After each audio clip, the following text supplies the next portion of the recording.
Ladies, we are here tonight on Shino. All right, ladies and gentlemen, here we go.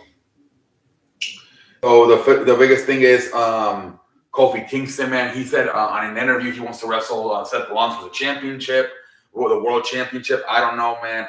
At this point, they just came back. He just came back from a broken ankle, man. I would just look in the tag team division. Maybe in the future, we'll see, but not right now, man. I think they got to focus on the tag team division. Especially, they really need a big babyface tag team with now the Street Profits turning heel. I think they really need a babyface tag team. So I would focus on the tag team division for now. If I was the WWE, maybe in the future. Let's see here.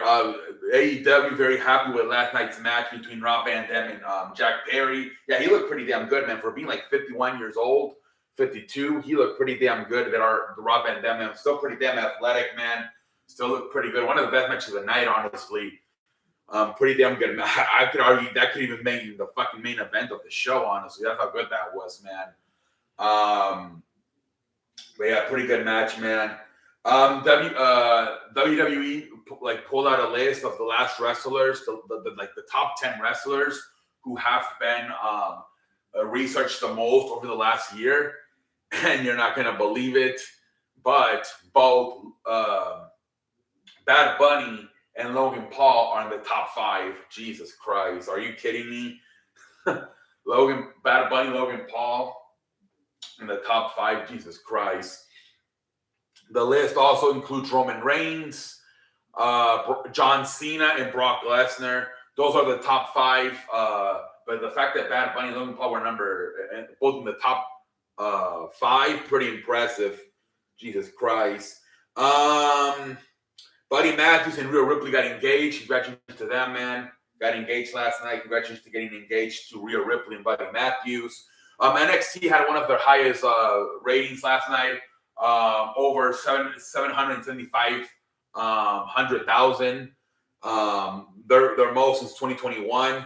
So NXT, man, pulling out the ratings, man. They had Rhea Ripley, Dominic Mysterio, and Rey Mysterio on the show last night. So that must have boosted up the ratings. Liv Morgan put a picture on social media about like cutting her hair, teasing a new look. Remember, she's dealing with a shoulder injury right now. But when she comes back, I guess she might have a new look. So we'll see about that, man. Riddick Strong said he's really happy to be in AEW. He said I have a lot of options, but I chose to come to AEW because it reminded me of back in the day when I was with Adam Cole and the rest of my friends in Ring of Honor. So that's what he decided to. It reminded him of the atmosphere from Ring of Honor back in the day. And last one, they said that WWE never entertained the possibility of Jey Uso winning the Undisputed Universal Championship this past Saturday. They said it was from the start. Everybody knew Roman Reigns was going to retain that championship, and there was never a possibility of Jey winning that championship. So that was just a match just to let's have this match. It's good for the storyline, and then we can move on to the next thing. So yeah, there was never any thought possibility of Jey even a small chance of winning that Universal Championship. But they look at him as a tag team, right? I get it. They look. He's not even a real singles competitor. All right, ladies and gentlemen. Let's move along. Dynamite.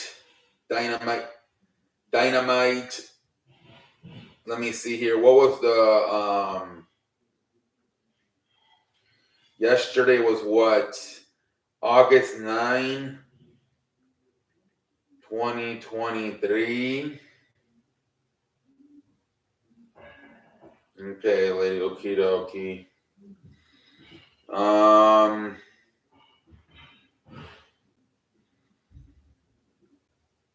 Here we go, ladies and gentlemen. Dynamite recap.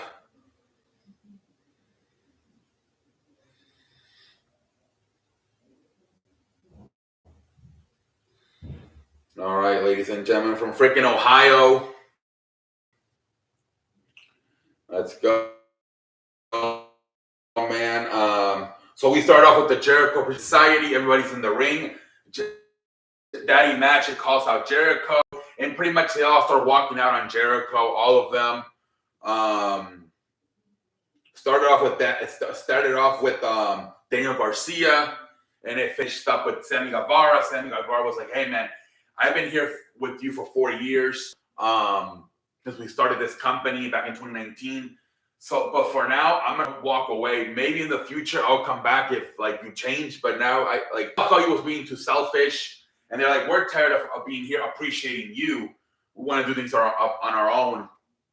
So they all leave but Sammy Guevara was the final one to leave, and he left the window open, saying, "I may come back in the future." So and that's pretty much it. Then they all leave him, and then he has a backstage something with Don Callis, and Don is like, "I apologize if me bringing up the whole join the Don Callis family had anything to do with this." And then Jericho's like, "Don't worry, man. I'll have your answer next week if I'm gonna join the family or not." So we'll see what happens next week. Let's move along here, ladies and gentlemen. Let's freaking move along.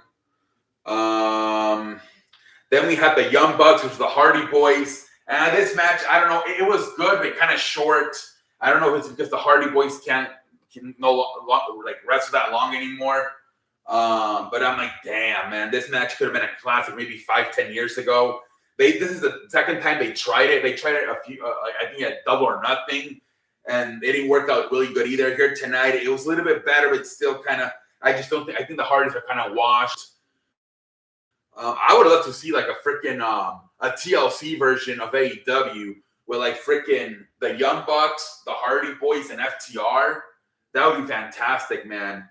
And then I feel like the Hardys can get a little bit protected, right? By like maybe at times just having them like out of the match, supposedly like hurt or something, and just having like the Young Bucks and FTR go at it, right? And you would be able to kind of sort of protect the Hardys in a triple threat tag team match. Where I feel like in a one-on-one match, it's hard for them now to like, I don't know. I mean, I think they're like 50. I think they're the same age as Triple H. If I'm not mistaken, they started around the same time Triple H back in the 90s. So yeah, they are up there in age. Especially their style, which is like very relying a lot on like on speed and athleticism. Yeah, so you can really tell they're not what they used to be. Let's obviously the freaking Young Bucks won the match. After the match, they shook hands and hugs, everything like that. All right, here, let's freaking move along, ladies and gentlemen, here tonight on a Thursday.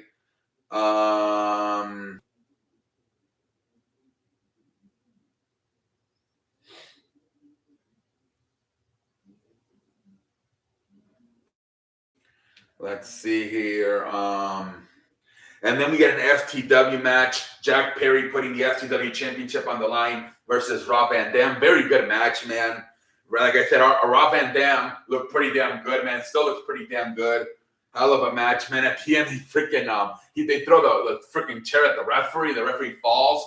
It looked like a freaking video game. The way how in the video game sometimes you would like mess up and just throw the chair and it would hit the referee. Remember like how you would go outside the ring and get weapons and you would throw them in the ring, and sometimes you would hit either a wrestler or the referee while you were throwing like the weapons in the ring from the bottom of the ring. It felt like one of those moves, man. It was hilarious. Rob Van Dam, he hits his finisher, the 5-star Rock Splash, and then there's no referee. Then Aubrey comes in, but too late, and then freaking Jack Perry ends up winning the fucking match, man. He hits him in the nuts, and then he rolls him up. So freaking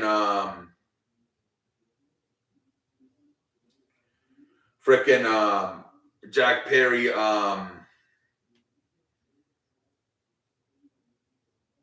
ends up winning the match, man. Jack Perry retains his championship. But pretty damn good match, man. Arguably the best match of the night, honestly.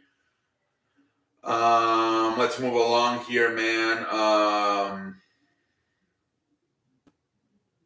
So then we have MJF and Adam Cole. They have a segment.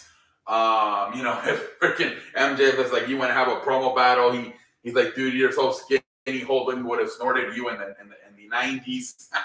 Hilarious. And then Adam was like, no, man, that's not what I want to talk about, man. I want to talk about how I know we weren't able to win the AEW Tag Team Champions, but now I think we should challenge Ashley Open for the Ring of Honor Tag Team titles, man.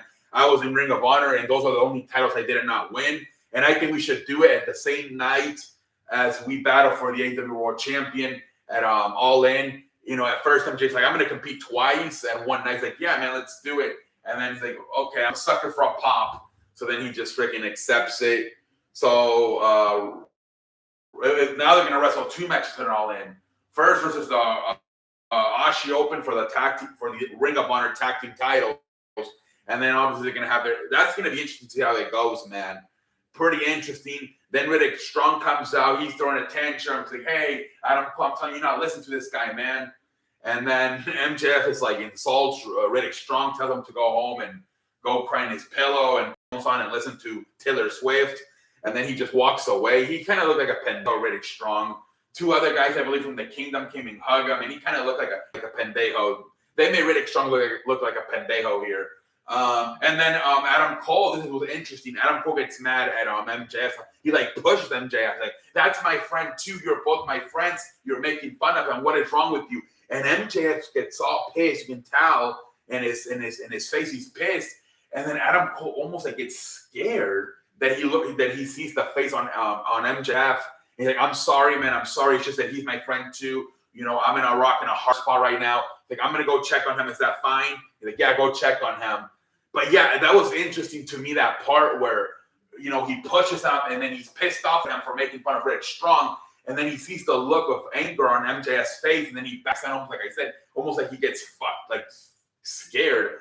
Interesting. That was a little bit interesting of a chicken nugget to me. Last week, I thought the interesting chicken nugget was the fact that MJF hanged the contract and Adam Cole did not read the contract. He just signed it. And now this week, the little chicken nugget was that when he pushes him and he's mad about him making fun of Riddick Strong, he looks at his face and he's like, oh shit, he's mad. Those are the 2 interesting chicken nuggets from last night and last week and this week.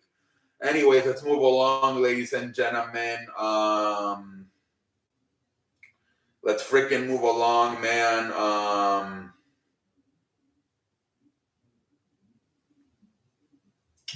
So then we get like a triple threat or like what is it?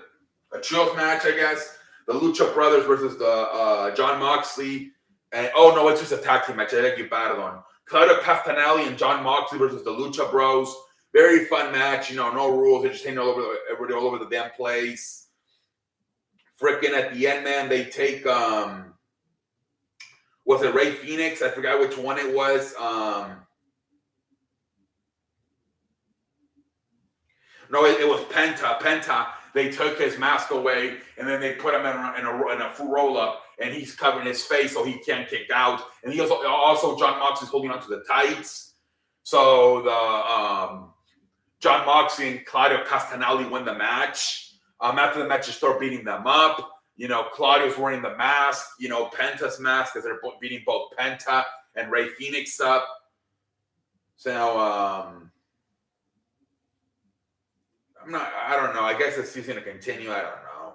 Anyways, it's kind of a downgrade, obviously, right? From going with the elites to now with these guys. No disrespect, but anyways, let's go forward. I wonder, when do you break up this faction, right? With the Beat Black Women Comeback Club. I know Bryan Danielson had an interview a few days ago and said they're very close. They train together. They travel together. They practice wrestling together, but I don't know, man. It might be time to break them up. Anyway, let's move along. So I think there could be a very good feud there. For example, with Moxley and Claudio Castagnoli, that could be a very good feud. I feel like if one of them were to turn heel on somebody. Anyways, let's Kenny Omega backstage says, next week I'll have a sit-down interview with Jim Ross, and I'll tell you what my future is and what my plans are for All In. That was basically it. He just walked away.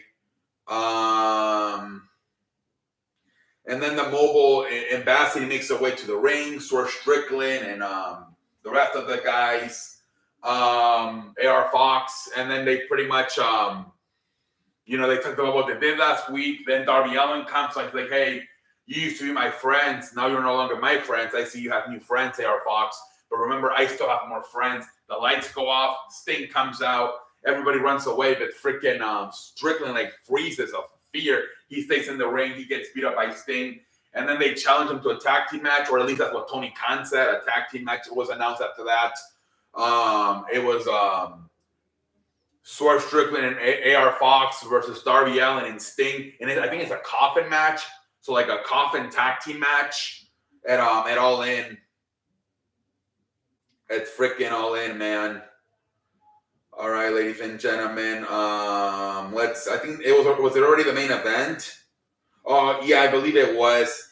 Takira Shishara versus Anna Jay for the women's tag team championship. And I looked at the clock. It was like freaking 13 minutes left. I'm like, what the hell, man? They barely got enough time. I think there was a spot there at the end where Hashira Shashida is penning Anna Jay, and one of the members of what used to be the Jericho Appreciation Society is trying to pull the shoulder off Anna Jay, and the referee just doesn't even react to it. He just counts to 3, ends the match, and Hashira Shashida wins the match. Oh my goodness, man! See, you're giving women the main event, but you're giving them 10 minutes. You're not letting them get us. Oh man, I don't know. It would have been better put them in the middle of a show, give them more time. If you can have a rush 10, 15-minute match, then you should have had maybe the Young Boys and the Hardys, right? Maybe that should have been your main event. You get the Natasha act, a match that a lot of people are going to be interesting, 2 of the best tag teams in the world, and you only go 10, 15 minutes because the Hardys can't go that much anymore. Or instead, you kind of, again, shit on the women's division there seemed like there was, the match was supposed to, continue with the guy, I forgot who it was, Daniel Garcia, whoever it was, kind of he was about to, bring up Anna Jay's shoulder so she would kick out. She, pretty much breaking up the pin, and the referee just said, nah, we're done. We're out of time. Ah, man. That's not how you do it, man. You think that just by putting them in the freaking main event's gonna make the women's division better, man? You literally told them, yeah, we'll put you in the women's in the main event, but only less than 15 minutes. Oh man. Let's move along. I think that was pretty much it. I think that was pretty much it, ladies and gentlemen. All right. I'm finished. Very good show. Very, very, very good show. Again, I would have done something else. Like I said, if you're only going to have 10 minutes, put a different match. Like I said, Young Bucks Hardy, something like that, instead of what they did with the women's division. But other than that, fantastic show. Have a good night, everybody. I'm finished.